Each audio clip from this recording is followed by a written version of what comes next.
Derecho Penal 2.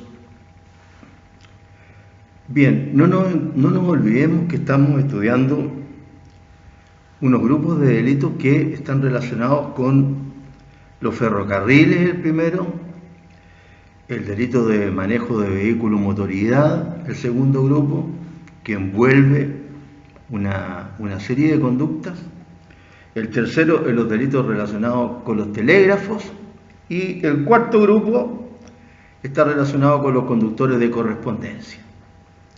Ya nos habíamos referido a los delitos relacionados con los ferrocarriles, que empiezan con una serie de figuras de peligro en el artículo 323. El código siempre para Derecho Penal 2, siempre. Porque se empieza, ¿no es cierto?, por destruir o descomponer una vía férrea para causar primero el descarrilamiento, después causar daño, y después se van distinguiendo los diversos tipos de daño y se van aumentando o no las sanciones. Todo esto relacionado con los delitos relacionados con los ferrocarriles. Eso ya lo explicamos. En esta parte le hablé de, ¿cómo se llama?, del único cuasi delito que hay en el Código contra las cosas, y que siempre les señalo que se acuerden de él por el número, porque el 333, que tiene lugar cuando ocurre, ¿no es cierto?, culposamente la destrucción, sea de cableado telegráfico o postes del teléfono. El que por imprudencia rompiere los postes o alambre de una línea telegráfica establecida en construcción o ejecutare actos que interrumpan el servicio de los telégrafos. Les digo eso para que se recuerden de este cuasi delito. Lo hemos preguntado en algún examen a veces. Bien, entonces ahí como que terminábamos de hablar de los ferrocarriles. Así que ahora nos correspondía hablar de este delito de manejo de vehículo motorizado, que en los últimos años ha tenido algunas modificaciones, más bien ampliaciones, porque siempre ha presentado un montón de dudas, ¿no es cierto?, la legislación. Porque claro, hay que cubrir esta serie de conductas que tienen por objeto sancionar a las personas que incurren este delito que desafortunadamente causa estragos tan grandes. Está mal utilizado el término de estrago porque dice relación con causar daño a muchas personas a la vez. Pero bueno, en un término general, afecta a mucha gente, porque se ve afectado el tránsito público. Y son partícipes del tránsito público no solamente muchos conductores, sino que también muchos peatones. Y yo les decía que a raíz de los artículos 329 y 330, que guardan relación con los ferrocarriles, se empieza ya a sancionar por los años 50, por ahí, 1950, por ahí, se empieza ya a sancionar, ¿no es cierto?, ya no solamente a los ferrocarrileros, sino que también a los que condujeren, a algún vehículo motorizado o a tracción animal, o que abandonaren su puesto o se embriagaren durante el servicio. Y por ahí algo les hablé de la historia de la ley, que primero, ¿no es cierto?, este delito estuvo tratado en una parte de la ley de alcoholes, que les dije que la ley de alcoholes contaba de 2 libros, ¿no es cierto? El primero que se refería a todo lo relacionado con la elaboración, producción, expendio, comercialización, etcétera, etcétera, etcétera. los alcoholes, de los alcoholes. Y que en el libro segundo tenía, ¿no es cierto?, cabida este tipo penal originalmente. Después por ahí, por los años 60 y tanto, se modifica la ley, más bien se la cambia por otra, por la 17.105, y ahí se entra a legislar un poco mejor, aunque seguía presentando problemas de tipo procesal, penal y penal. Y les di la lata ahí contándole que nosotros habíamos hecho la memoria sobre este tema, con 2 compañeros de curso más. Entonces, estábamos estudiando la ley de alcoholes antes, y luego de hablar de la historia de esta ley de alcoholes en relación con el manejo en estado de ebriedad, nos habíamos puesto a estudiar ya de frente a la ley que sanciona ahora este tipo penal, junto con otras conductas. Y yo ahí le hice referencia a la importancia que tenía que tuvieran en cuenta, ahora este tipo penal está dentro de la ley del tránsito, la 18.290, que introdujo una serie, ¿cómo se llama?, de modificaciones. Esto viene de la época de los militares. Una serie de modificaciones bien importantes. Por ejemplo, ahí se crea ¿cómo se llama?, la matrícula única de cada vehículo. Antes los autos, todos los años a uno cuando iba a renovar la patente le daban una patente nueva. Ahora no, el vehículo, igual que los seres humanos que tenemos una partida de nacimiento, ¿no es cierto?, el vehículo nace con una patente que le dan después de inscribirse, ¿no es cierto?, y muere con esa patente. Permiso de circulación, mejor dicho. Bien, modificaciones que introdujo esta ley 18.290 en el año 80, 1980. Ya tiene sus buenos años, ya, 40 años, no sé si los tiene o los va a tener, no me acuerdo bien la fecha de la 18.290. Bueno, y en esta ley ahora, después de algunos años, porque no venía con este delito incluido aquí en esta ley, se mantenía en la 17.105 y se introdujo ahora acá. Y se cambió, mejor dicho, se adecuó una serie de artículos de esta ley para hacer mayormente operativo este delito de manejo de vehículos motorizados y atracción animal, ¿no es cierto?, en estado de ebriedad. Y por eso que es importante, y yo les señalaba a ustedes, que tienen que tener, no solamente tener a la vista, sino que estudiar desde los artículos 107 hasta el 189, estoy hablando ahora ya de la ley de tránsito, porque en el artículo 190, 191 y 192 se establecen una serie de delitos que tienen que ver con el tránsito, pero que no guardan relación con el delito de conducción, sino que son conductas más bien de falsedad documentaria. Son ciertos tipos de falsedad que podrían estar dentro del Código Penal en los artículos 193 y siguientes. Así que, pero están ahí, están ahí. Muchas veces les he señalado que fuera del Código, la legislación penal es mucho más abundante que dentro del Código. Y según he leído por ahí, varios penalistas se han hecho algunos intentos, ¿cómo se llama?, de hacer algunas, ¿cómo podríamos decir?, una especie de código aparte al Código Penal con todas estas leyes penales especiales, pero muchas se modifican porque importan en ciertas épocas etcétera. Es complicado, ¿verdad? Porque además de que es un trabajo largo que cuesta comprimirlas todas, además de eso, algunas dejan de ¿cómo se llama?, de regir. Entonces es muy cambiante. Así que ahora está contenido acá, en estos artículos que le estoy señalando, el manejo en estado de ebriedad. En el 107 hasta el 14 son normas relacionadas, ¿eh? Y después en los artículos 193 hasta por lo menos el 196, hasta el 197. ¿eh?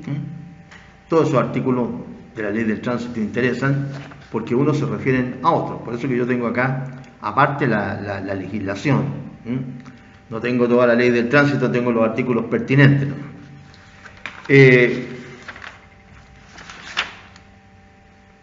Y en la clase anterior, si mal no recuerdo, fuimos hablando ya de manera tal vez un poco desordenada, si ustedes quieren, acerca de estos dos elementos copulativos que configuran este delito de manejo de vehículos motorizados en estado de ebriedad.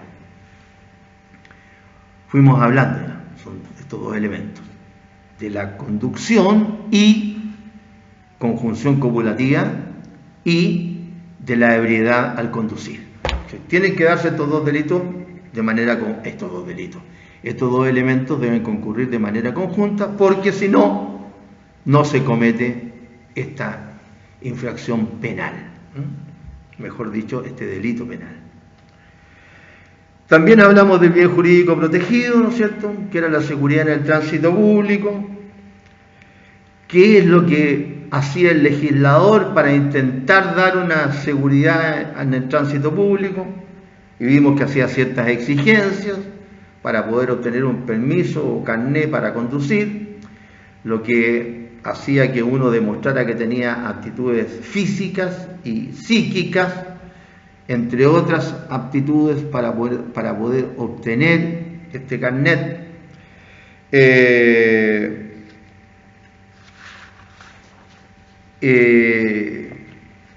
Y con ello, ¿no es cierto?, el legislador tomaba ciertas providencias para intentar que al menos el que va conduciendo un vehículo sea apto física y psíquicamente para hacerlo.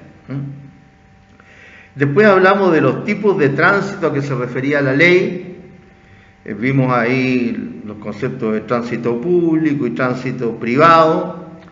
Yo le hice una alusión que estas cosas ustedes las pueden ver al revisar la legislación pertinente, que ahora basta, ¿no es cierto?, con tener internet, ¿no? Y les decía que la ley del tránsito contiene en su artículo segundo, en el artículo primero dice a quiénes se aplica, y se refiere, como se llama, a tres intervinientes, que son los conductores, los peatones y los pasajeros en los vehículos, a nadie más.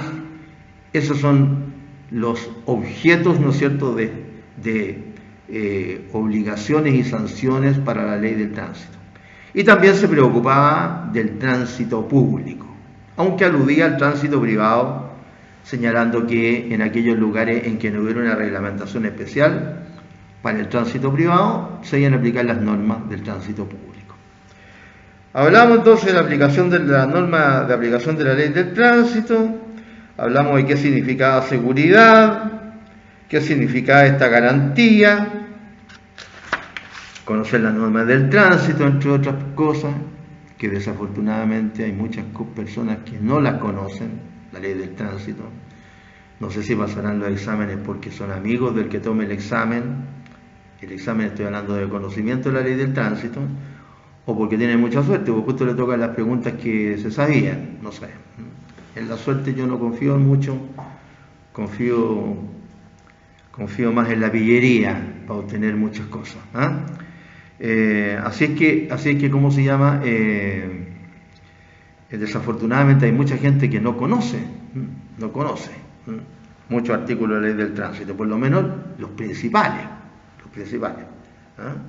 Claro, si por ejemplo cuando una persona detiene su vehículo y abre la puerta y le impide el paso a otro vehículo que va pasando y este otro vehículo que va pasando le cierra la puerta, ¿no es cierto? A lo mejor esa persona no conoce la norma que precisamente hace responsable del accidente al que abrió la puerta, no al que venía por detrás y le sacó la puerta con el impacto. Pero claro, son normas ya más específicas, ¿no es cierto?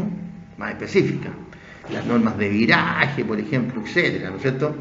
Virar en una esquina, ¿no es cierto?, no tan transitada a las 3 de la mañana, bueno, a lo mejor no se sabe exactamente cuáles son todos los tipos de viraje que se pueden hacer, pero bueno, pero por lo menos las normas principales sí, los signos principales del tránsito, lugar de la acera, de la calzada por el que se debe conducir, por qué lado se debe adelantar, por qué, cuándo se debe poder virar, etcétera, etcétera.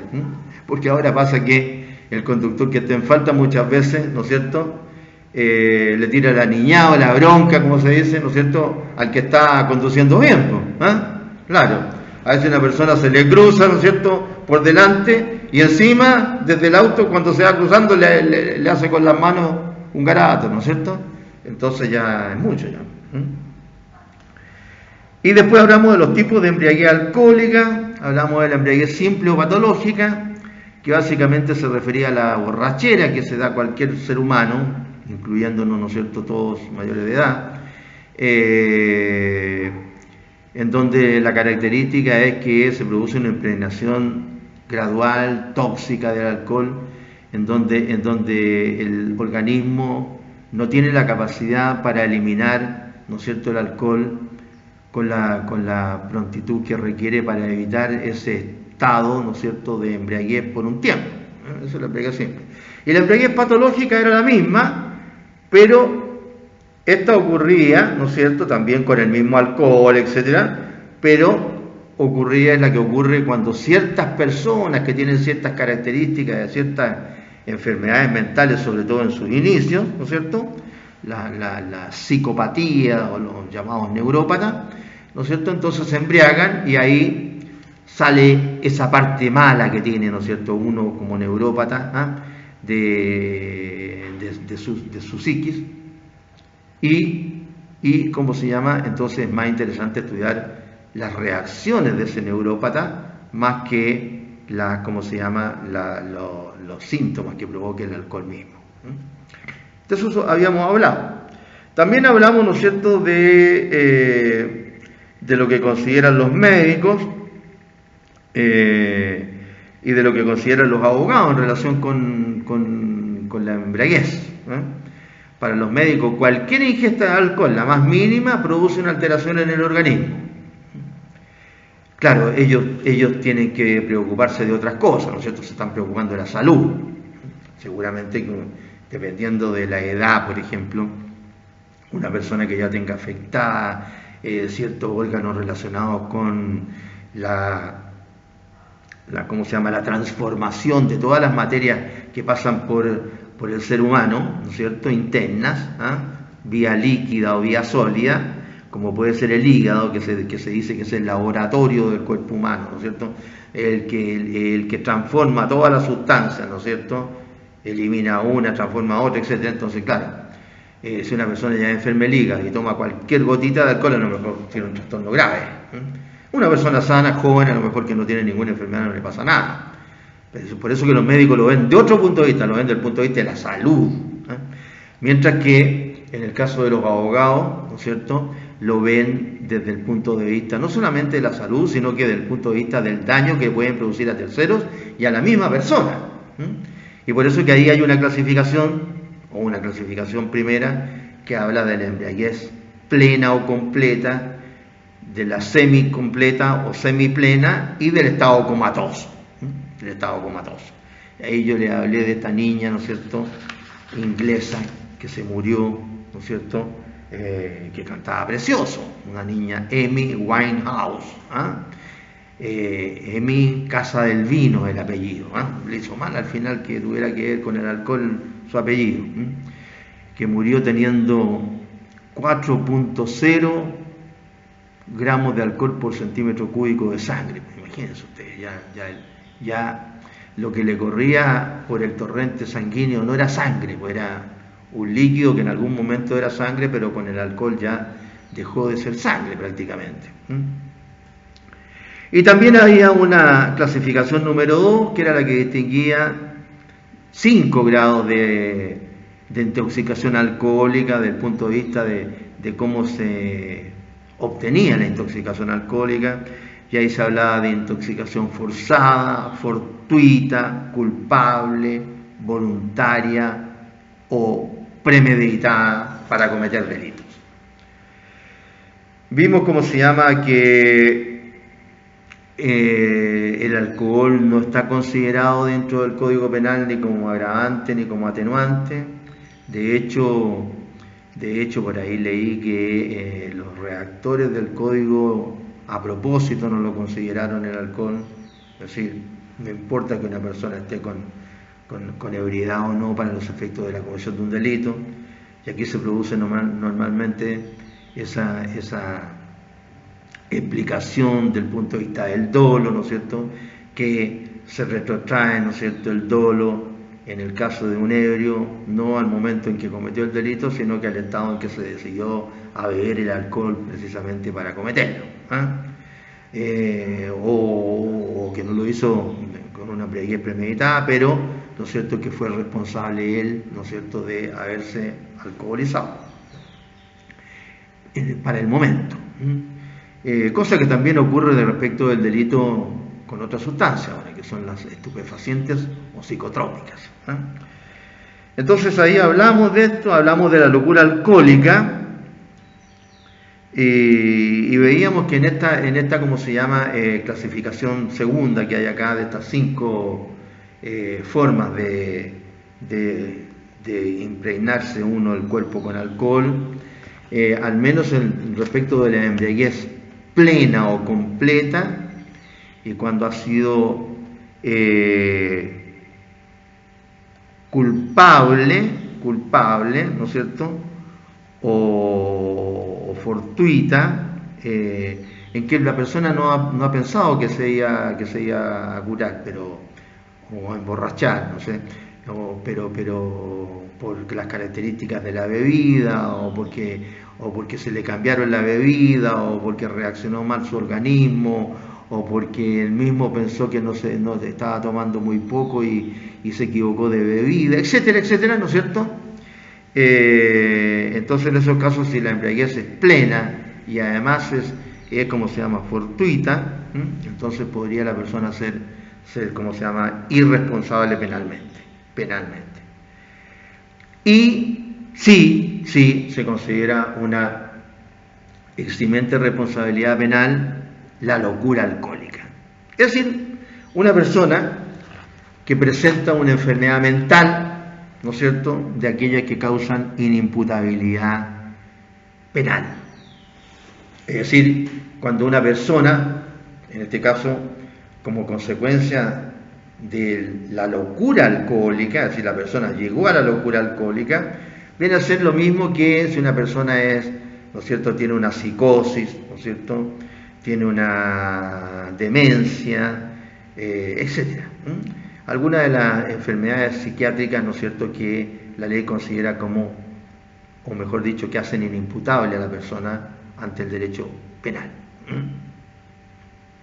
Psicosis, demencia, retardo mental y estados confusionales agudos, que son los casos que, ¿no es cierto?, que considera nuestra legislación. Bien, me parece que por ahí habíamos quedado, me parece. Les ruego que me disculpen si soy repetitivo pero prefiero ser repetitivo y que quede un poco mejor explicado todo, a no ser repetitivo y, ¿cómo se llama?, que me salte algo. Porque yo, me imagino que todos los profesores serán exigentes con sus alumnos. Yo, si se puede hablar de exigente, soy exigente en el sentido de que estoy consciente de que mucha gente se gana la vida, y lo que tienen pareja y familia y la de su familia, con este ramito. Entonces, por eso yo sé que hay que estar bien formado para ir a los tribunales penales a ganarse la vida. Así que por eso les doy una disculpa de antemano. Si de repente creen que yo, cuando corrijo una prueba, a lo mejor soy medio pesado. No, es por eso, nada más que por eso. porque siempre me interesa el bienestar del alumno y cómo le vaya a mi alumno el día de mañana. Porque no se olviden de ese viejo dicho que dice que esta profesión de abogado es la más difícil de ejercer. No se olviden de eso. Bien, entonces vamos a seguir hablando de estos dos elementos copulativos, ebriedad y conducción, o mejor dicho, conducción y ebriedad. A pesar de que primero hay que curarse para conducir, porque si no la ley no le interesa. Entonces, si yo estoy bueno y sano y conduzco, el legislador penal no está preocupado de mí. Pero para los efectos de las explicaciones, ¿por qué?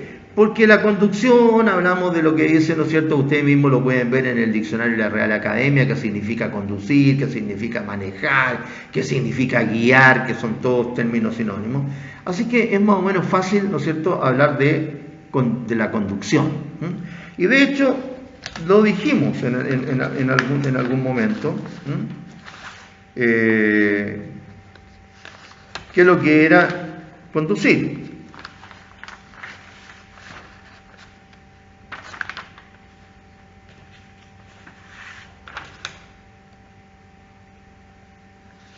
Conducir, viendo las diferentes explicaciones que se dan del punto de vista gramatical, conducir significa llevar, si fuera de un vehículo tirado por caballo, llevar las riendas, o sea, el que va dirigiendo el caballo. Eso apliquémoslo lo mismo a un vehículo motorizado. O sea, el que tiene el control del vehículo, el que tiene el manubrio y los pedales y los cambios. Por ahí creo que le conté que un juez hace años atrás, un juez cuando todavía habían jueces de letra que tenían competencia en lo penal, porque todavía los jueces de letra existen. Y acá en Arica todavía existen 3. Uno de los jueces de letra de acá de Arica, al comienzo acá en Arica habían 4 jueces de letra, después, bueno, uno se eliminó un juzgado, ahora hay 3, hace años ya. Uno de esos jueces de letra también condenó a los acompañantes, como se llama, el conductor que iba en estado de ebriedad, y que causó un accidente con resultados bastante graves. Porque entendió que no, el juez de letra no tiene por qué ser especialista, como ahora, que la justicia está más especializada en materia penal, de familia, de laboral, ¿no es cierto? Laboral y medioambiental, eso incluso. Entonces ahí, claro, no tiene por qué ser una persona especialista en varias materias, o sea, que apenas alcanza para tratar de ser especialista en una, imagínense ser especialista en varias, pues ya ahí es re difícil. Entonces el juez consideró que todas las personas que iban en el auto debían ser responsables porque estaban todos de acuerdo en que fuera conduciendo el que iba conduciendo. Claro, pero la ley habla del control. Así, otra cosa es el caso de que vaya una persona conduciendo y un chistosito, ¿no es cierto?, vaya él llevando el acelerador, por ejemplo, o él haciéndole los cambios si es un vehículo mecánico. Claro, ahí está conduciendo también, pero eso hay que probarlo en el juicio. Hay que probarlo. Así que la idea es esa, de conducción, tener el control del vehículo. Ese es el que está conduciendo. Y a ese es el que sanciona la ley, al que tiene el control del vehículo. Bien, entonces, por eso que también hemos hablado más de la ebriedad y lo vamos a seguir haciendo. Así que tengan en cuenta esos dos elementos, conducción y ebriedad. No existe este delito si es que no se dan los dos elementos en forma conjunta. Bien, entonces las figuras creo que ya las mencioné, no sé, algunas cosas las mencioné, las voy a repetir de nuevo. Las figuras entonces, ¿cuáles son? Conducir bajo la influencia del alcohol, conducir en estado de ebriedad o bajo la influencia de sustancias psicotrópicas o estupefacientes. Y se puede conducir, de acuerdo con la ley actual, con una cantidad de alcohol que sea inferior a 0,3 gramos de alcohol por centímetro cúbico de sangre. Acuérdense de esa medida. 1 centímetro, ¿no es cierto?, con el dedito, un centímetro cúbico. ¿Qué es lo que es una medida cúbica, 1 centímetro cúbico? Que tiene ancho, largo y alto. Entonces, imagínense ustedes un recipientito, ¿no es cierto?, así, de 1 centímetro por cada lado, lleno de sangre. Y si una persona tiene hasta 0,3, como dice la ley, o entre 0,31 y 8, o de 8 hacia arriba, va a poder conducir sin ser afectado por esta ley, o va a ser sancionado como autor de conducción bajo la influencia del alcohol, o conductor bajo la influencia del alcohol causando resultados, o como autor del delito de manejo de vehículo motorizado o atracción animal en estado de ebriedad, o bajo la influencia de sustancias estupefacientes o psicotrópicas. Así es que tenemos esos 3 casos, a los cuales se ha adicionado ahora un caso en el cual, ¿no es cierto?, se sanciona además al que incurre en una falta que está considerada en el Código Penal en general. Digo, no solamente para los accidentes de tránsito, sino que en general para aquel que no socorre a una persona estando en posición de hacerlo y sin que le cause ningún perjuicio. Esa falta todavía está dentro del Código, pero dentro de la ley de alcoholes se agregó una falta específica para el que no socorre sin que le cause ningún perjuicio a la persona que no haya participado incluso en el accidente de tránsito. Así es que nos vamos a referir entonces de nuevo, cortito, a estas 3 situaciones. Permiso, un segundito.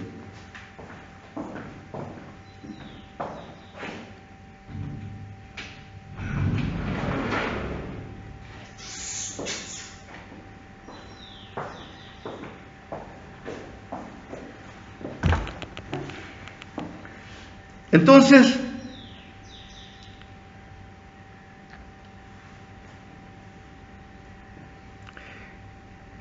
voy a ir leyendo algunos artículos y comentándolos. Primer artículo, el artículo 108.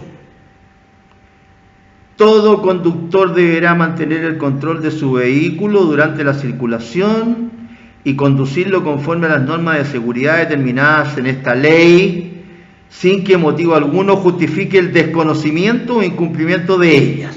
Entonces, no hay cómo decir, mire, ¿sabe qué? Yo no conocía esta ley del tránsito.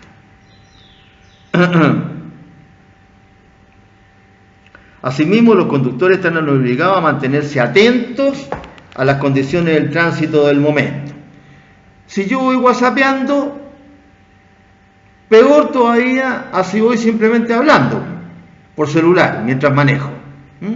¿Por qué? Porque eso significa que no voy atento a la condición del tránsito del momento, y por eso que incurrir en alguna de esas infracciones, ir hablando por celular mientras manejo o ir whatsappeando mientras manejo, lo hace a uno, ¿no es cierto?, acreedor a una sanción por infracción grave a la ley del tránsito, grave, gravísima a la ley del tránsito, que son sus luquitas más o menos, como dicen ahora, y que tiene otras consecuencias: suspensión del carnet de conductor, y si se reincide 2 veces, sin licencia para siempre. Ojo. Se prohíbe llevar abiertas las puertas del vehículo, abrirla antes de su completa detención, o abrirla, mantenerla abierta o descender del mismo sin haberse cerciorado previamente de que ello no implica entorpecimiento o peligro para otro usuario. Entonces, si yo voy con mis amigos, estoy contento porque, no sé, pues me fue bien en alguna parte o con alguna niña, y entonces me pongo a abrir la puerta del auto, aunque sea como pasajero, Entonces, infracción. Así que seguramente que la infracción se la van a pasar al conductor. Lo que yo les digo es que ustedes son estudiantes de Derecho, no pueden desconocer la ley.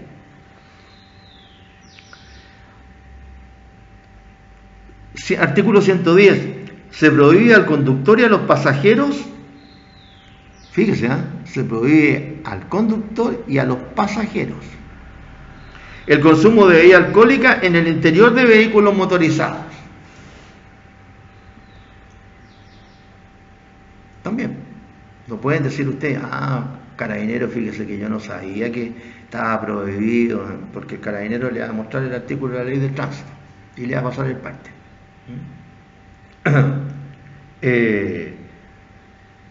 Cuando la ley lo permite, sí se puede conducir, ¿no es cierto?, en un vehículo motorizado, se puede beber alcohol en un vehículo motorizado, en el interior del vehículo. Cuando en los drive-in, que está lleno, ¿no es cierto? Claro, ahí el vehículo está detenido, ¿no es cierto? Y el problema es que no se puede, son los casos, ¿no es cierto?, de colisión de derechos, ¿no? No se puede impedir que una persona se emborrache ahí, porque yo no sé si en algún drive-in están preocupados, ¿no es cierto?, te están mirando para adentro, si el conductor está borracho o no está borracho, le venden nomás. Bueno, son esas contradicciones en las que a veces por otro tipo de razones, que también son válidas, ¿no es cierto?, en este caso la razón del comerciante, que es el que vende, en que se autoriza. Es lo mismo que, ¿no es cierto?, la fabricación de estupefacientes o psicotrópicos y estupefacientes, como ustedes quieran. Claro, porque los psicotrópicos y los estupefacientes hacen bien si se dan como medicamentos recetados por un médico, bajo ciertas condiciones, pero no que se lo ande comprando uno por su cuenta. No, es que a lo mejor si me enfermo de esto me hace el bien para el futuro. Eso es tráfico, o sea, eso es consumo de droga, ¿no? Bien. Y dice aquí, este artículo 110 es el clave, el inciso segundo, porque dice: se prohíbe asimismo la conducción de cualquier vehículo o medio de transporte, la operación de cualquier tipo de maquinaria o el desempeño de las funciones de guardafrenos, cambiadores o controladores de tránsito ejecutados en estado de ebriedad, bajo la influencia de sustancias estupefacientes o psicotrópicas o bajo la influencia del alcohol. Entonces acá tenemos el tipo delictivo que da origen, ¿no es cierto?, a nuestra clase. El delito de manejo de vehículo motorizado en estado de ebriedad. Acá están los dos elementos que exige la ley. Se prohíbe la conducción, y después dice de cualquier vehículo, ejecutados en estado de ebriedad, bajo la influencia de sustancias estupefacientes o psicotrópicas o bajo la influencia del alcohol. Está prohibido. Y después entonces, a esta que se prohíbe la conducción o el desempeño de las funciones ejecutado en estado de ebriedad. Y después nos dicen cuál es la ebriedad. Cuando nos encontramos normalmente para los efectos de la ley o bajo la influencia del alcohol o en estado de ebriedad o bajo la influencia de sustancias estupefacientes o psicotrópicas. Ahora,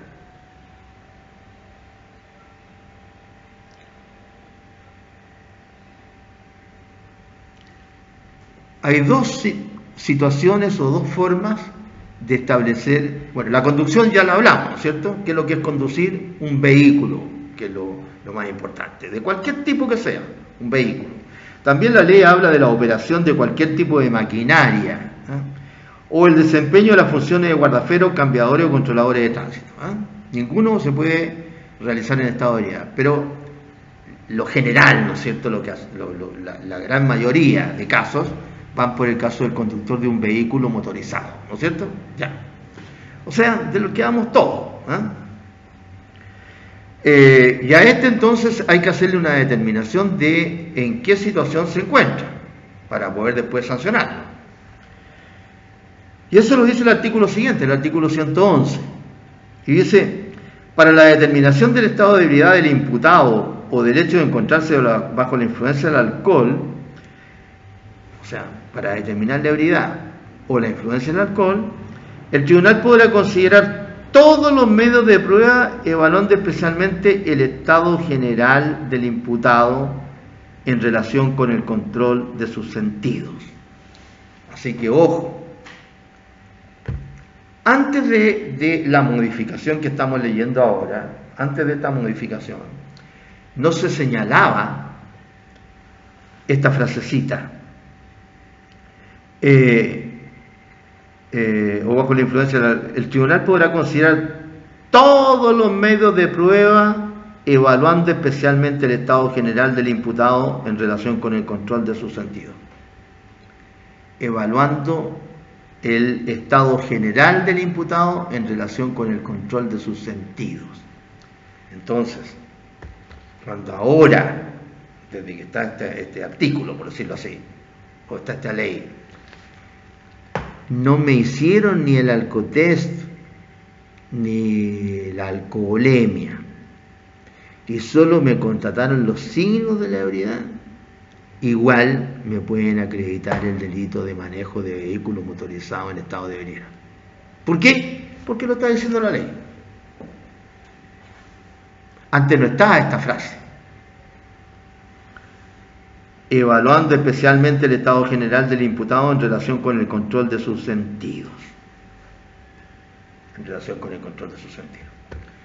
Entonces, ¿cuál es esta pruebita? Esta pruebita que se llama, como acá toda la gente se estereotipa. Aquí si alguien dice una frase que le gustó a algún grupo de personas y después todos la repiten y ahí quedan estereotipados. Se llama la prueba de campo. A los carabineros les gusta mucho la prueba de campo. Y esta prueba de campo, para establecer los signos o los síntomas de una ebriedad alcohólica, básicamente, son 5 o 6, o pueden haber más, pero los básicos: rostro congestionado, hálito alcohólico, incoherencia al hablar, inestabilidad al caminar y, se me está olvidando uno, y hálito alcohólico, incoherencia al hablar, rostro congestionado, inestabilidad al caminar y, bueno, se me está olvidando uno. Entonces, ¿qué es lo que hace el carabinero? Trata de comprobar estos signos. Primero se va a acercar, aunque va a ser una molestia para el carabinero, se va a acercar a la persona y le va a decir: a ver, deme su aliento. Y ahí el tipo, ¿no es cierto?, le va a hacer así con la boca medio cerrada, hacer poquito así. No, señor, ahora bien la boca y expulse nomás, no importa, no se preocupe de mí. Entonces ahí ya, ¿para qué le va a seguir haciendo la otra prueba? Y antes, ¿no es cierto?, le dijo: a ver, déjeme verlo bien, para ver si tiene el rostro congestionado. ¿No es cierto? La cara colorada, media rasgos, ¿no es cierto?, sanguíneos, así. La cara se pone, ¿no es cierto?, distinta a la cara del curado, o totalmente pálido, y puede ser lo contrario. El rostro congestionado.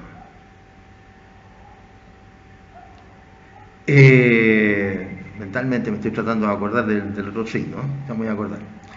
Ahí tenemos ya dos: rostro congestionado y hálito alcohólico. Incoherencia al hablar. Primera pregunta: ¿usted está manejando, señor? Sí, parece que se da cuenta al tiro también el carabinero. Incoherencia al hablar. A ver, ¿por qué no se baja? ¿Por qué no se baja, por favor? ¡Pum! Si está muy curado, no alcanzará a bajarse, se va a caer antes, ¿no es cierto? También, ahí tienen otro signo. Así que ¿cómo se llama? Ahí tienen la prueba de campo. La prueba de campo.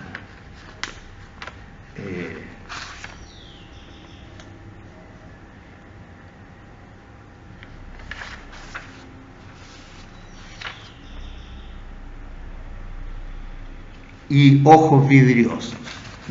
Ojos vidriosos. Entonces, ahí tiene varios signos el prueba de campo que hace el carabinero. Y puede hacer otro, por ejemplo, a el señor le dice, el mismo carabinero traza una línea con el pie, ¿no es cierto? Si es un terreno que es de tierra, o si es como se llama van preparados los carabineros, o si es como se llama en un pavimento, a lo mejor está marcada la calle y hay una línea, que se camine por ahí derecho por la línea. O ya no pudo caminar derecho por la línea, o sea, haga el 4, no alcanzó ni a llegar al 2 del 4, digamos, cuando ya se estaba cayendo. No siga, por favor. Con esos signos bastan, porque entre paréntesis es una cuestión de carácter procesal penal. La misma ley de alcoholes decía que para estos efectos, ¿no es cierto? Carabineros es un testigo abonado, un testigo abonado. O sea, lo que dice Carabinero en su parte es como una declaración jurada, es una declaración abonada. ¿Entiendes? Entonces, ya tenemos una prueba en contra. Ya tenemos una prueba en contra. Ha pasado muchos casos de que una persona se ha logrado acercar el carabinero a ver en qué situación se encontraba con esta prueba de campo y la persona salió arrancando. Pero basta con eso. Y además, que por sí sola, ¿no es cierto?, darse a la fuga constituye una presunción en contra. Porque la propia ley, vamos a ver más adelante, que señala que negarse, ¿cómo se llama?, a someterse a la prueba respiratoria o a otros exámenes, es una presunción de ebriedad. Entonces, si se arranca, está incurriendo en una presunción de ebriedad. Bien simple. Fanta.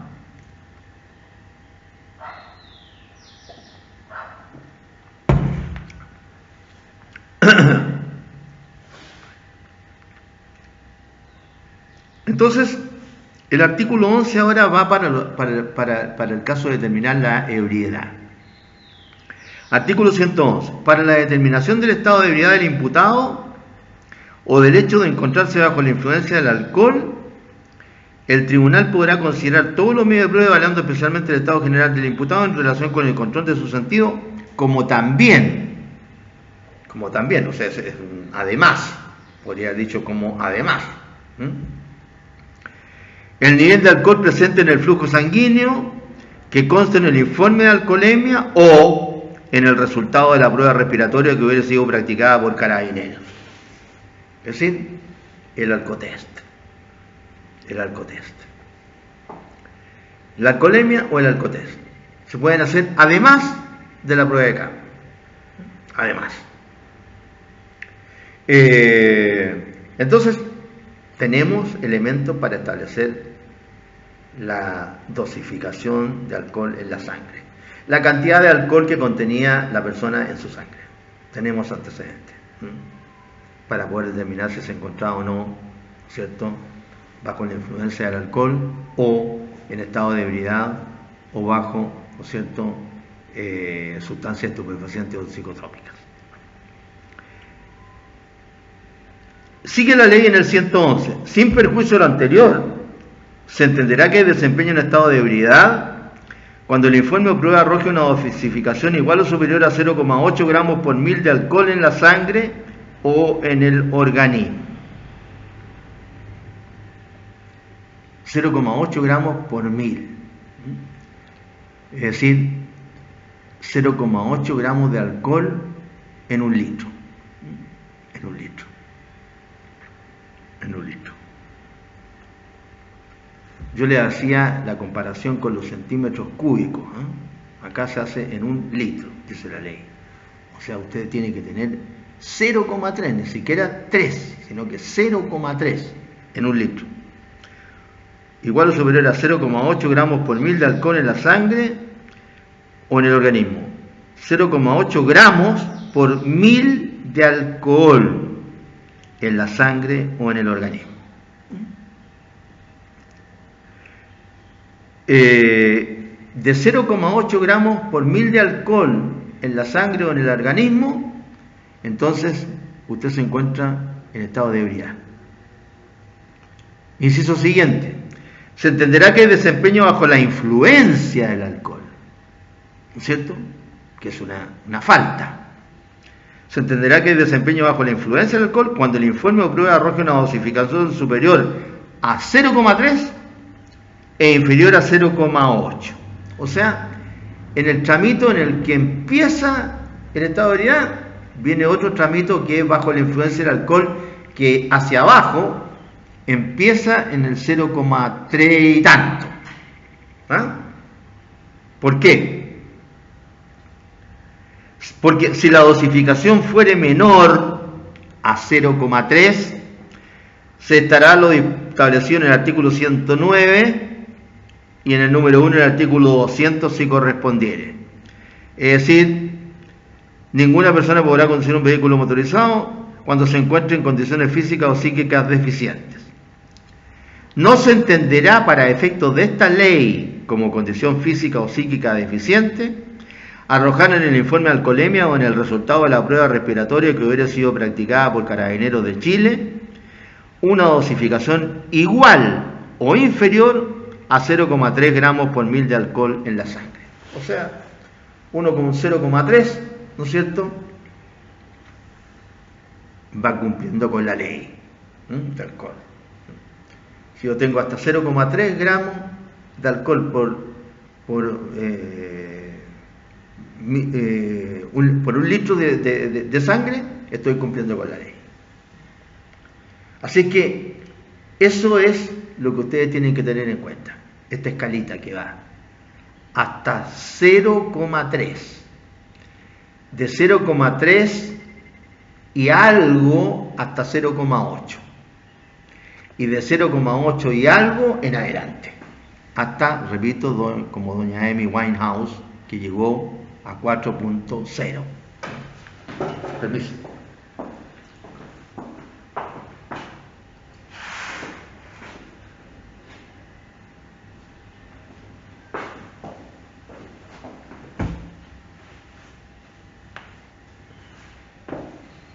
A 4.0. ¿Quedó claro, no es cierto? ¿La escalita está? Bien.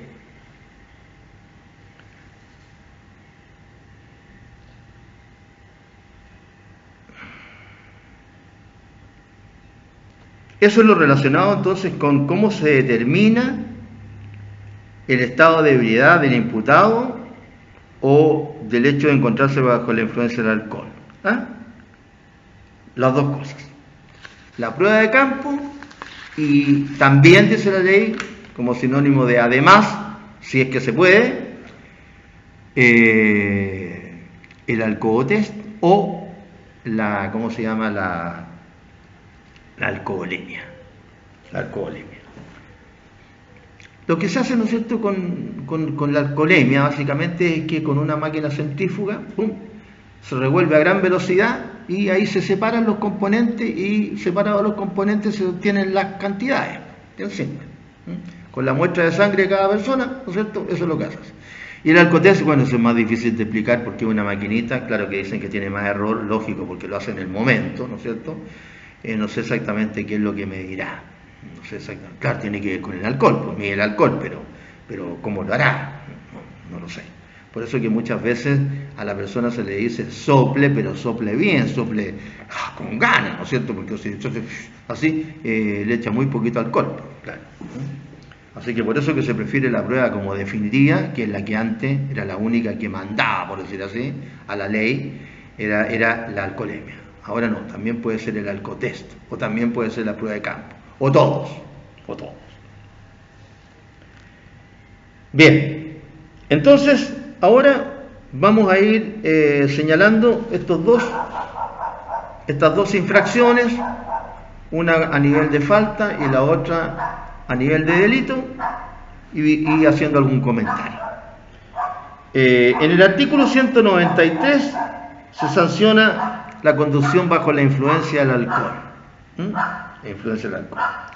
Y en el artículo 196 se sanciona el delito de conducir en estado de ebriedad o bajo la influencia de sustancias estupefacientes o psicotrópicas. Esto ya demuestra que cuando se conduce bajo los efectos de una sustancia estupefaciente o psicotrópica, se la equipara a estar en estado de ebriedad. Es decir, no podría haber una infracción tipo falta porque me pillan conduciendo bajo los efectos de la marihuana, por ejemplo, o de la pasta base, o de lo que sea, éxtasis o heroína. Hay tanta variedad que no. Se lo considera el delito. Se lo dejo clarito al tiro. El delito. Entonces, vamos primero con la conducción bajo la influencia del alcohol, es decir, entre 0,3 y un poquito, ¿no es cierto? Digamos 0,31, yo creo que así lo van a calificar, hasta 0,8 gramos de alcohol por centímetro cúbico de sangre, por miligramo de sangre, por litro de sangre. Artículo 193, entonces, bajo la influencia del alcohol. El que, infringiendo la prohibición establecida en el inciso segundo del artículo 110, se prohíbe la conducción de cualquier vehículo o medio de transporte, la operación de cualquier maquinaria o el desempeño de funciones de guardafrenos ejecutado bajo la influencia del alcohol. Después dice lo mismo respecto del estado de ebriedad o bajo la influencia de sustancias estupefacientes o psicotrópicas. Que conduzca o opere o desempeñe las funciones bajo la influencia del alcohol será sancionado con multa de tanto y tanto a consecuencia de esa conducción, etcétera, etcétera. Si a consecuencia de esa conducción, operación o desempeño se causaren daños materiales o lesiones leves, se aumenta la multa. Y se reputan leves para estos efectos todas las lesiones que provocan al ofendido enfermedad o incapacidad por un tiempo no mayor a 7 días. O sea, si ustedes comparan este inciso final, no inciso final, sino que la parte final del inciso primero del artículo 193, lo que vendría a decirse infine, ¿no es cierto?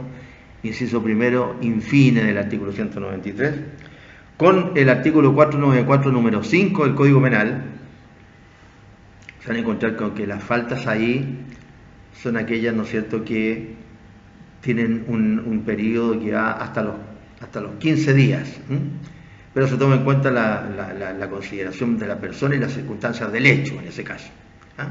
Acá se considera lesión leve hasta 7 días, es decir, de 8 días para adelante ya es lesión menos grave para la ley del tránsito. O sea que se aumentan la pena. Después sigue la ley en escala ascendente dependiendo del tipo de lesiones hasta llegar a la muerte. O sea, a consecuencia de esa conducción, operación o desempeño se causaron lesiones menos graves y la suspensión, es decir, las penas accesorias. Después, si se causaron lesiones graves, se va aumentando la pena. Después, si se causaron algunas de las lesiones graves, gravísimas, 397 número 1, se aumenta más la pena. Y o la muerte, se impondrá la de reclusión menor en su grado máximo, multa de tanto y tanto, etcétera, etcétera. O sea, ahí hasta termina la sanción de conducir bajo la influencia del alcohol, causando hasta lesiones graves, gravísimas, 397 número 1, o la muerte, terminan en presidio menor en su grado máximo, terminan ahí. Después la ley habla de la reincidencia, después la ley habla de las multas, etc. Eso lo dejo para que lo lean ustedes, porque evidentemente que son penas adicionales, cuando hay reincidencia o cuando hay multa, sea de la pena principal o de la pena accesoria. Esa es la tabla general.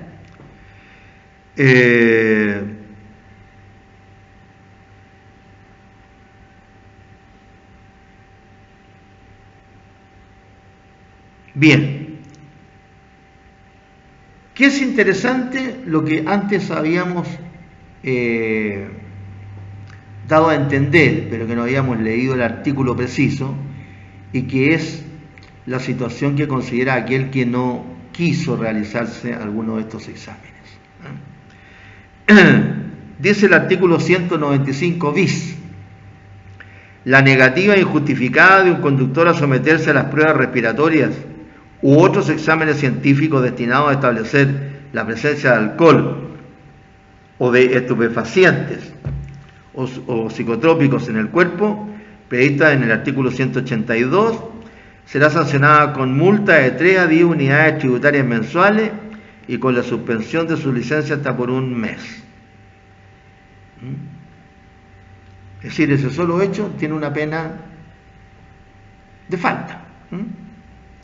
La negativa injustificada de un conductor a someterse a las pruebas respiratorias u otros exámenes científicos destinados a establecer la presencia de alcohol o de sustancias estupefacientes o psicotrópicas en el cuerpo, prevista en el artículo 182,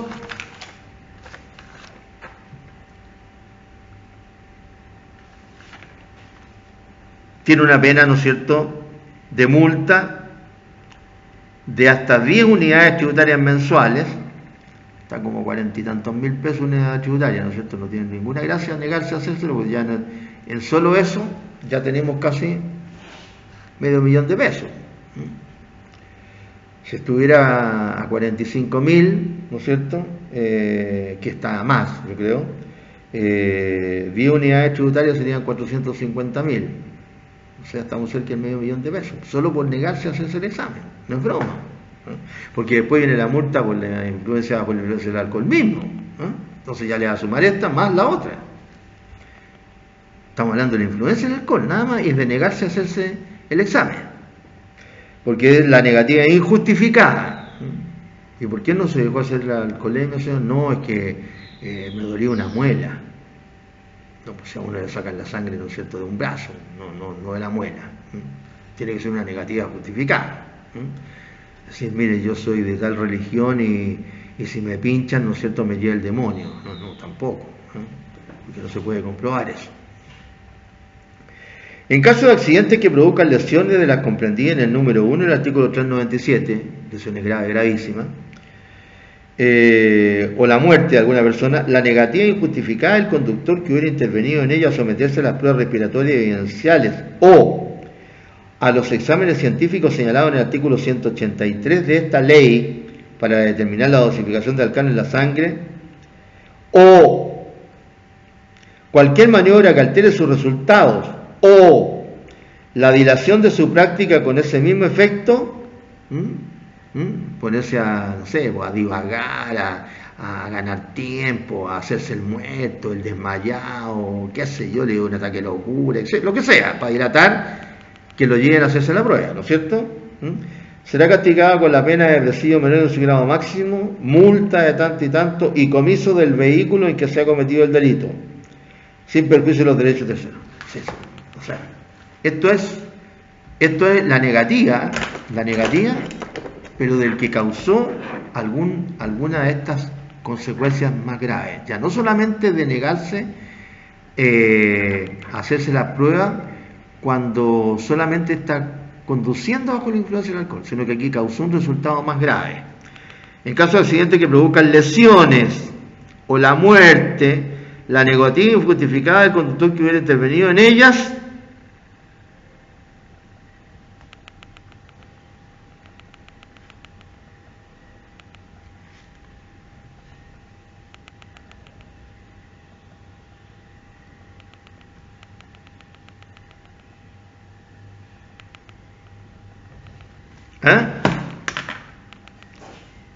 la negativa justificada del conductor que hubiera intervenido en ello a someterse a las pruebas o a los exámenes científicos o la realización de cualquier maniobra que altere sus resultados o la dilación de su práctica con ese mismo efecto, será castigado con presidio menor en su grado máximo y multa de 11 a 20 unidades tributarias mensuales. O sea, aquí llegamos a una multa de hasta 1.000.000 de pesos casi. Inhabilidad perpetua para conducir vehículos de tracción mecánica y comiso del vehículo con que se ha cometido el vehículo. O sea, si usted es el dueño, lo pierde. ¿Qué tal? Bueno, ojalá que se aplique, porque usted sabe que siempre se le busca alguna fórmula para hacer que los imputados en Chile no cumplan. ¿Con qué? Con lo que dice la ley, nada más.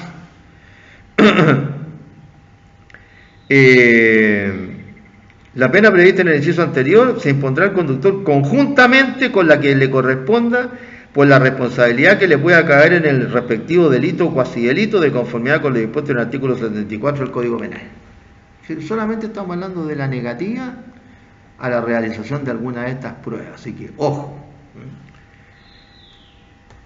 que la cantidad de alcohol en la sangre no les obnubile la cabeza al punto de ¿cómo se llama? De negarse a hacerse la prueba, porque además se va a tener como una especie de presunción, ¿no es cierto?, de que la persona iba en estado de ebriedad. Bien, eso es lo que podemos señalar en relación con la infracción esta de conducir bajo la influencia del alcohol y la negativa injustificada de un conductor a someterse a la prueba respiratoria u otros exámenes científicos destinados a establecer la presencia de alcohol o de sustancias estupefacientes o psicotrópicas.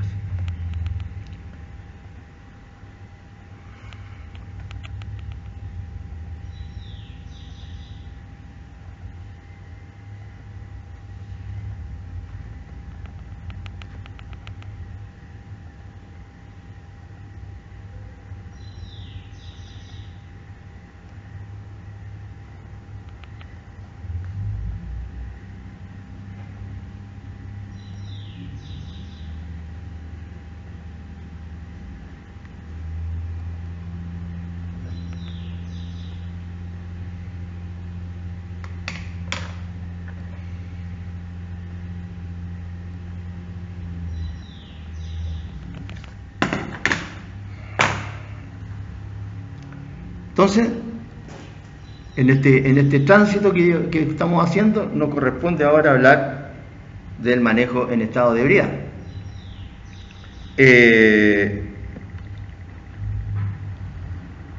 Artículo 196. Es muy parecido al artículo 193, pero con este agregado que les digo yo, que ahora se trata de manejo en estado de ebriedad o de sustancias psicotrópicas o estupefacientes. Es decir, les reitero, si a alguien lo sorprenden conduciendo bajo los efectos de una sustancia psicotrópica o estupefaciente, entonces ahí se asimila al delito de manejo en estado de ebriedad, no a la conducción bajo la influencia del alcohol. Artículo 196. Lo vamos a leer. 196. El que infrinja la prohibición establecida en el inciso segundo del artículo 110, que no se puede conducir, ¿no es cierto?, en condiciones físicas deficientes, ¿no es cierto?, que son, entre otras, conducir bajo la influencia del alcohol, operar maquinaria o desempeñarse como controlador, eso no lo vamos a repetir. El que infrinja la prohibición establecida en el inciso segundo del artículo 110, cuando la conducción, operación o desempeño fueren ejecutados en estado de ebriedad o bajo la influencia de sustancias estupefacientes o psicotrópicas, será sancionado con la pena de presidio menor en su grado mínimo y multa de 2 a 10 unidades tributarias mensuales. Además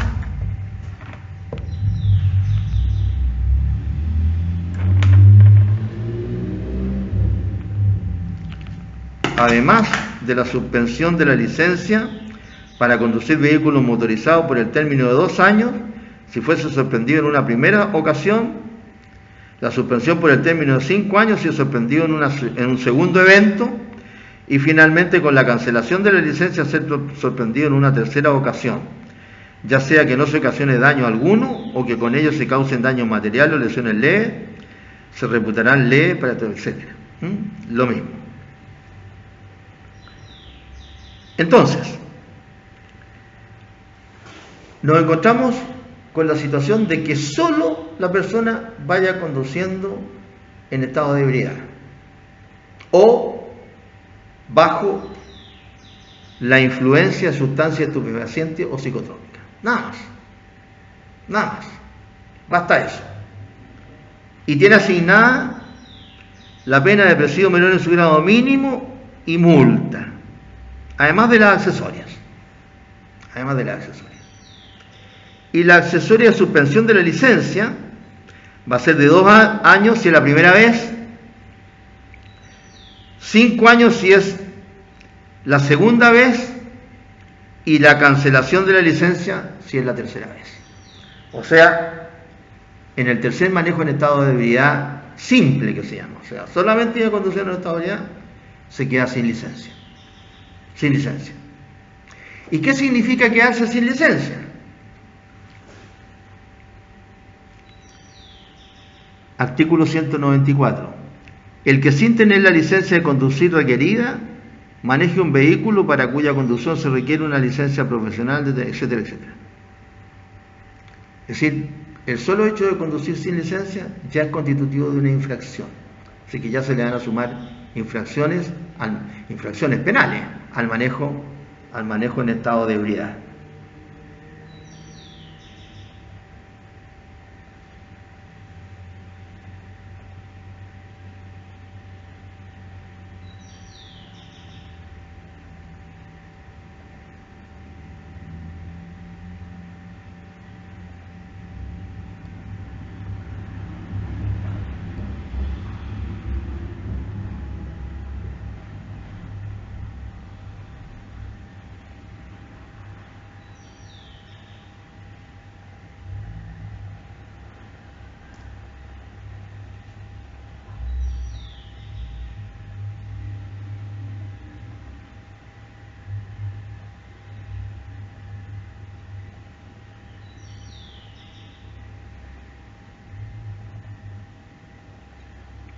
Bien, entonces, después en los incisos siguientes va viendo los resultados. Primero se pone la figura base, ¿no es cierto?, que es el manejo en estado de ebriedad o bajo la influencia de sustancias estupefacientes o psicotrópicas, dice la ley, simple, o sea, solo eso. Después se van viendo los resultados. Si conduce en estado de ebriedad o bajo la sustancia estupefaciente y causa daños o causa lesiones o causa daños y lesiones, después si causa lesiones menos graves, si causa lesiones graves de las lesiones simplemente graves, si causa lesiones graves gravísimas o la muerte, se va aumentando la pena. Dice la ley en el 196, inciso segundo, si a consecuencia de esa conducción, operación o desempeño se causaren lesiones graves o menos graves, se impondrá la pena de presidio menor en su grado medio y multa de 4 a 12 años. Aquí ya no es presidio menor en su grado mínimo, como en el manejo en estado de ebriedad simple, sino que es en su grado medio. Y multa de 4 a 12 unidades tributarias mensuales, además de la suspensión de la licencia de conducir por el término de 36 meses, en el caso de producirse lesiones menos graves, y de 5 años en el de lesiones graves. Si hay reincidencia, el juez resolverá sobre la cancelación de la licencia al tiro. O sea, si usted causa una lesión grave en la primera vez, el juez lo puede dejar sin licencia al tiro. Si se causara alguna de las lesiones indicadas en el número 1 del 397, las llamadas lesiones graves gravísimas, o sea, aquellas que a consecuencia de herir, golpear o maltratar a una persona, queda esta demente, impotente, inútil para el trabajo, impedido de algún miembro importante o notablemente deforme. 397 número 1. Si le causa alguno de esos tipos de lesiones, entonces o la muerte se le impone presidio menor en su grado máximo en el primer caso es decir, en el caso de causar las lesiones graves gravísimas, además de la suspensión de la licencia de conducir por el término de 36 meses en el caso de producirse lesiones menos graves. Se impondrá la pena de presidio menor en su grado máximo en el primer caso y de presidio menor en su grado máximo a presidio mayor en su grado mínimo en el segundo. O sea, si causa las lesiones graves gravísimas en estado de ebriedad, presidio menor en su grado máximo, como pena máxima, valga la redundancia. Y si conduce en estado de ebriedad y causa la muerte, puede llegar hasta presidio mayor en su grado mínimo. O sea, puede tener pena hasta de 10 años, En ambos casos se aplicarán también las penas de multa de 8 a 20 unidades tributarias y el comiso del vehículo con que se ha cometido el delito sin perjuicio de los derechos, etc. Además, la multa y pierde el vehículo. Al tiro. Si causa la muerte. Así que es complicado, ¿no? Es complicado. Es decir, hay que tomar hasta 0,3. Hasta 0,3. 0,3 más o menos corresponde a una copeína, no la chiquita esa que es para tomarse un trago fuerte, ni la otra, pues, ni la ¿cómo se llaman? Tienen un nombre ahora cuando sirven el pis, catedral, no esa copa para hacer los tragos catedrales, no, es la copita normal, la normal, más o menos. Y también algún combinado suave, seguramente, un combinado no. Claro, ahí el problema es, hay más o menos, hay listas ahí de combinados que son suaves, que pueden llegar al 0,3, pero suaves, no los combinados que se hacen acá, en nuestros países, menos de esos que toman el ¿cómo se llama? El tequila con limoncito y se lo zampan, aunque sea una copita chica, pero se zampan de 48 cada uno, así que 48 copitas chicas son como 3 botellas o 4, no sé. No, un traguito muy moderado, muy moderado. Permite la ley. Al autor del delito previsto en el inciso precedente, es decir, al que causa lesiones graves, gravísimas o la muerte, se le impondrá el máximo o el grado máximo de la pena corporal allí señalada, según el caso, conjuntamente con las penas de multa, inhabilidad perpetua para conducir vehículos motorizados y comiso que se indica, si concurriere alguna de las circunstancias siguientes. O sea, esto es para aquellos que se encuentren en alguna de estas situaciones. Si hubiera sido condenado anteriormente por un delito de estos mismos, si el delito es cometido por un conductor cuya producción o oficio consiste en el transporte de personas o bienes y hubiera actuado en el ejercicio de sus funciones. O sea, el que tiene una licencia profesional, bueno, se acabó, pues se le acabó la licencia, todo. Si el responsable condujera el vehículo con su licencia de conducir cancelada o si ha sido inhabilitado a perpetuidad para conducir vehículos motorizados. ¿Recuerda acá lo de la licencia para conducir cancelada? Y ahí terminan las ideas. Y después acá se empieza a ver cómo se determina la pena. Si no hay circunstancias atenuantes ni agravantes, se puede recorrer toda la extensión para aplicar el delito, etcétera, etcétera, etcétera. Y acá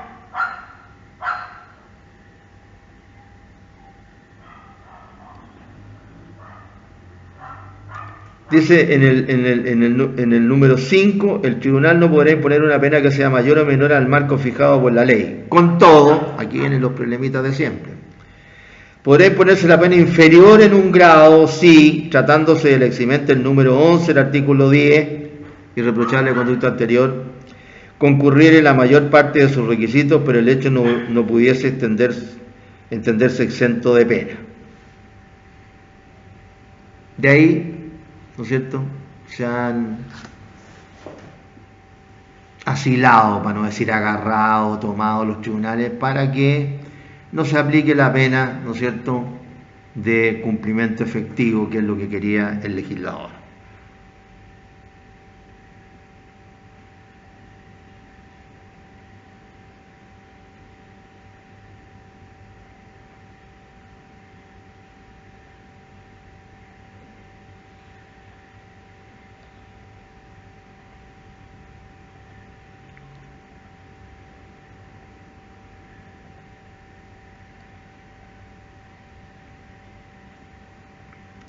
Porque el artículo 196 ter de esta ley señala: respecto del delito previsto en el inciso tercero del artículo 196 será aplicable lo previsto por la ley 18-2018-216 conforme a las normas generales.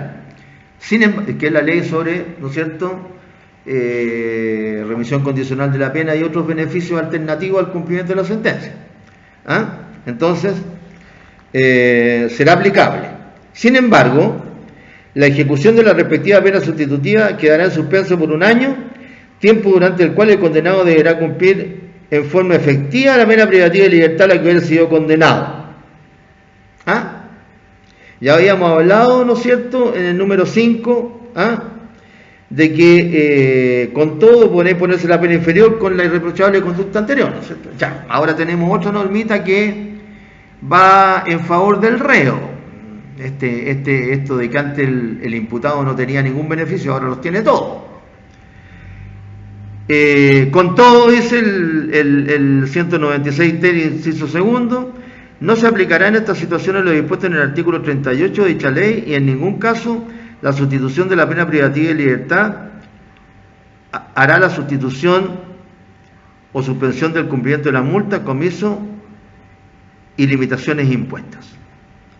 Es decir, del juego de estos articulitos, yo me recuerdo haber leído en un medio, no me acuerdo en cuál, que por ahí no cumplió en forma efectiva una persona que además había incurrido en lo último que vamos a hablar respecto de este delito, que es, ¿cómo se llama?, el artículo que representa la famosa Ley Emilia. Ley Emilia.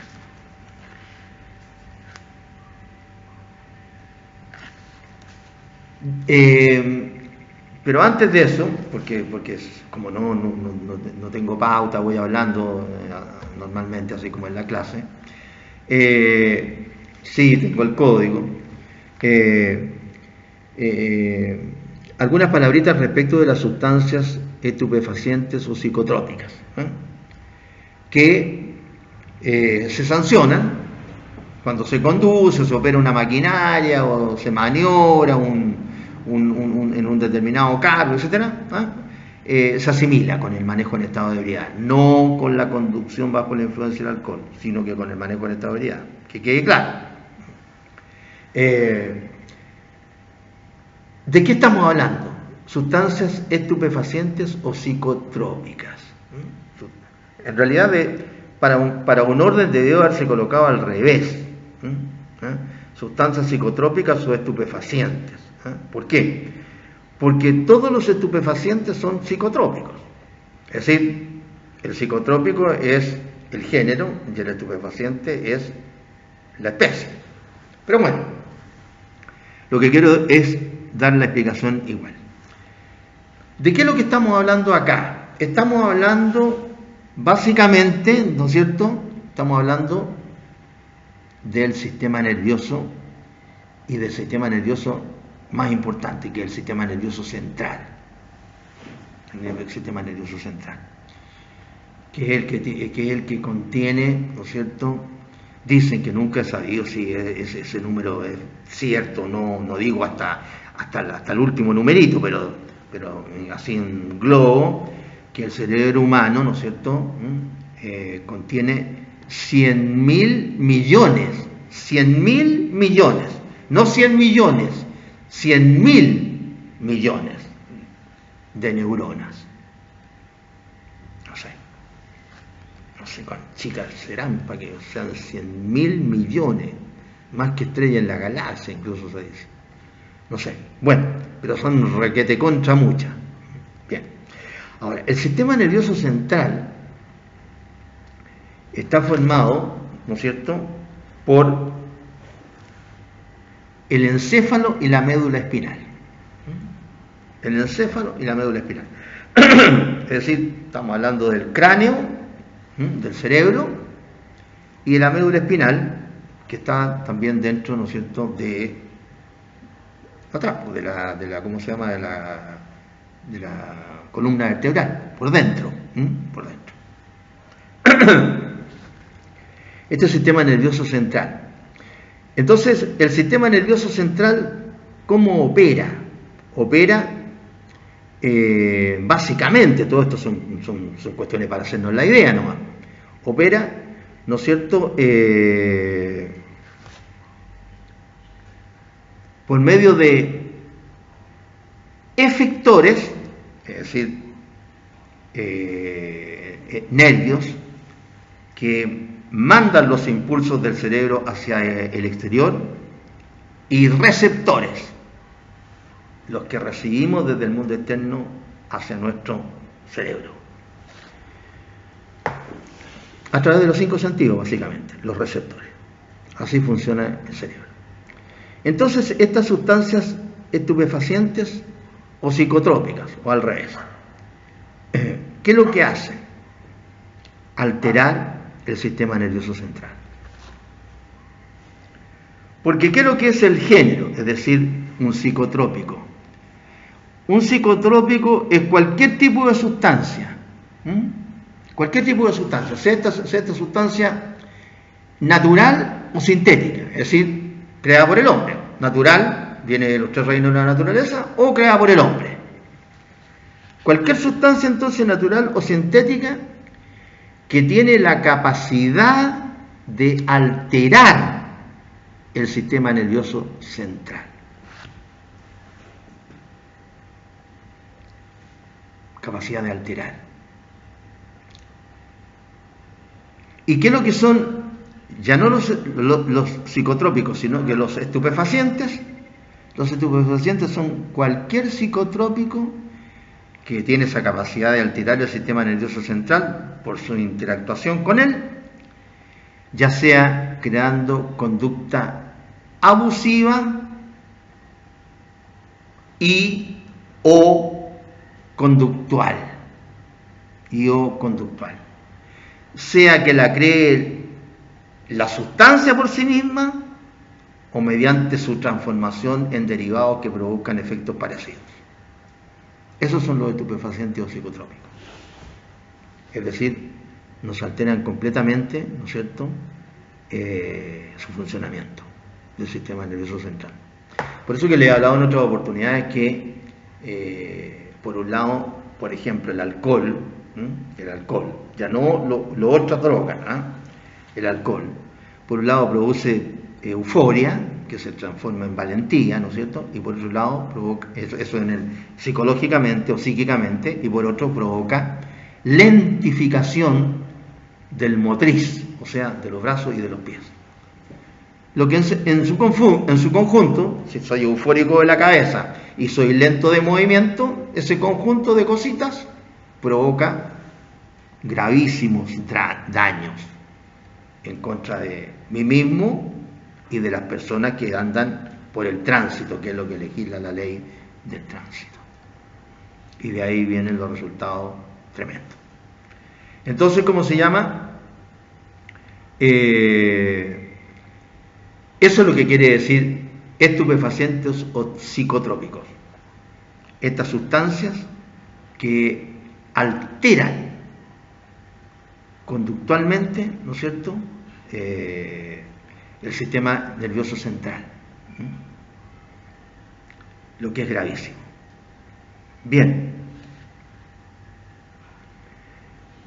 a propósito de esto mismo, quería señalarles que el cerebro tiene un mecanismo de protección, entre otros, un mecanismo de protección para intentar evitar que algún estupefaciente o psicotrópico ingrese a él, al cerebro, es decir, al sistema nervioso central. ¿Y cuál es este mecanismo? La existencia de la barrera hematoencefálica, que el cerebro está, o mejor dicho, por el cerebro pasa por el exterior, por el encéfalo, por el exterior del encéfalo pasa mucha sangre, que constituye una verdadera barrera, que en muchos casos le impide a la sustancia que ingrese al cerebro y en otros casos que ingrese de una manera más suave, por decirlo de alguna manera, valga la redundancia. Bien, con la explicación de la última parte de esto, que es ¿cómo se llama? La explicación respecto a la ley Emilia. Vamos a comenzar la clase que viene. Vamos a quedar aquí por el momento.